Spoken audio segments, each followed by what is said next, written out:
All right, Nick, let's talk about the Green Bay Packers as we go into the offseason. We've talked pretty much ad nauseum about all of the new moves, all of the players, who's being the best pickup, who's the best draft pick, best free agent signing.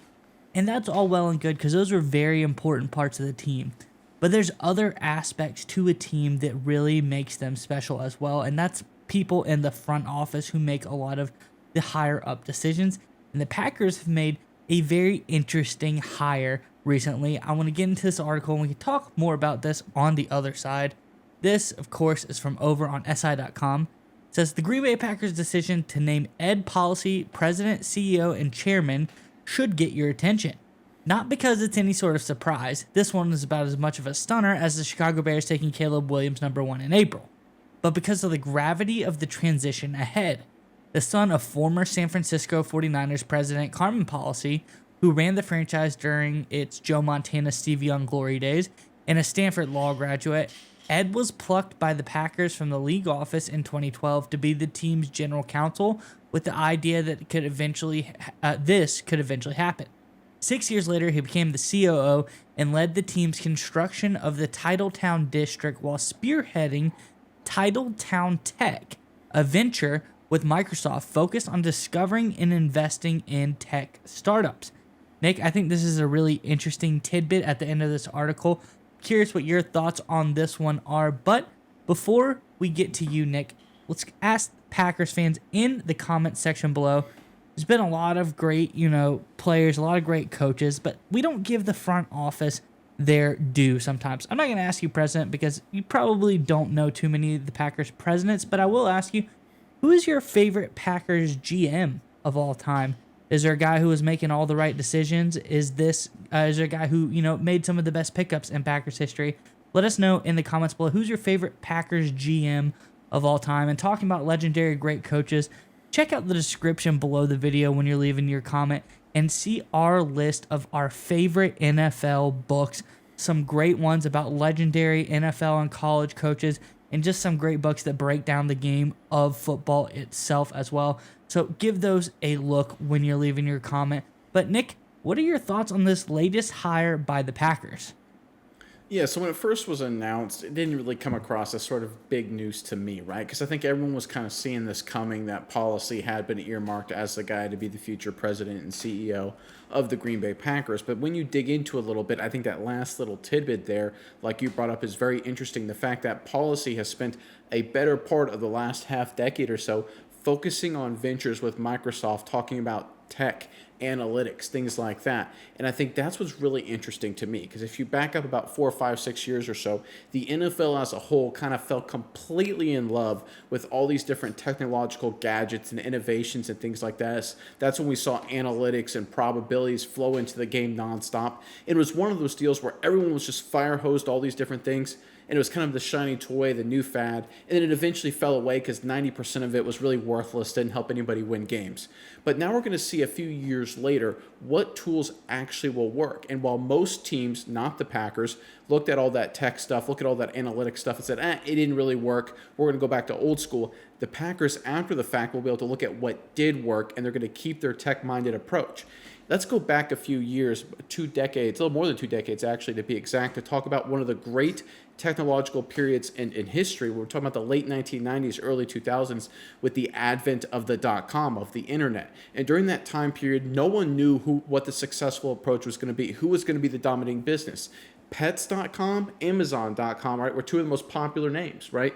But after the .com bubble crashed, the fad wore off, Pets.com went away. Amazon.com became, of course, what we all know now as Amazon. The time to recognize that was after the crash, after the fad went away. When the market crashed, when the dot-com bubble popped in the early 2000s, that wasn't the time to run away from the internet. That was the time to look at the winners and the smart plays that survived the fad ending, and then that was the time to do business with, invest in those surviving dot-com entities. That's what the Packers are doing. That's what Policy is doing here. He's looking at, now that all the analytics, the tech stuff, now that fad has completely gone away from everybody else in the NFL, he's able to look at what decisions, what models, what tools actually will work, and he will apply them for this team to be successful in the future. I really love this approach here by Policy. Most of the other teams, they kind of rode the wave with tech for a few years in the NFL, and they kind of got rid of it because it's no longer the shiny new toy. Policy and the Packers are very smartly turning back to it now, looking at the winners. I think this will give the Packers potentially a big edge in the future. Yeah, Nick, and if you look through, some of the investments, you look at Titletown Tech, the company under this umbrella that is really doing all these tech innovations, and you look at some of the stuff they're investing in, that's where I think you can get into the weeds and see just how it's going to help this team. Like, for instance, there's Oculogica. It's a developing eye tracking product, and it is based on concussion and impairment diagnosis.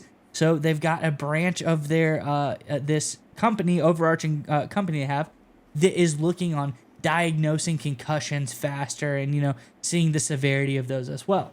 There's another one. It's called Overtime. It's a sports network for the next generation of fans, is what they call it. I don't know exactly all the details on this one, but it sounds like maybe this gets integrated into the fan experience for the Packers, something that can be added in there. I think that's very, very interesting. You look at Springbok Analytics, an AI-powered software platform for precision health and musculoskeletal care. So there's some rest, recovery, AI based data that maybe they try to lean into to get their players the best health and recovery possible for their players. Their Status Pro, it is a real-life sports-centric AR/VR product. I don't know exactly the execution they would go with this, but it sounds like maybe they try to use it in some of their everyday day-to-day activities. Maybe they look at game film in a better way. Maybe they're able to see things in a different way in that AR/VR mentality as well. I just think if you go through this, there's a lot of really exciting companies that this Packers-based company has really invested into, and I think you can look at this and see the direction of the Packers are going, and I really like it. I think it's really ahead of the curve. I think we're going to see a lot of interesting innovations by the Green Bay Packers in the future. And you hit on one that's really important. You talk about the AI potential product that's part of the Titletown Tech venture.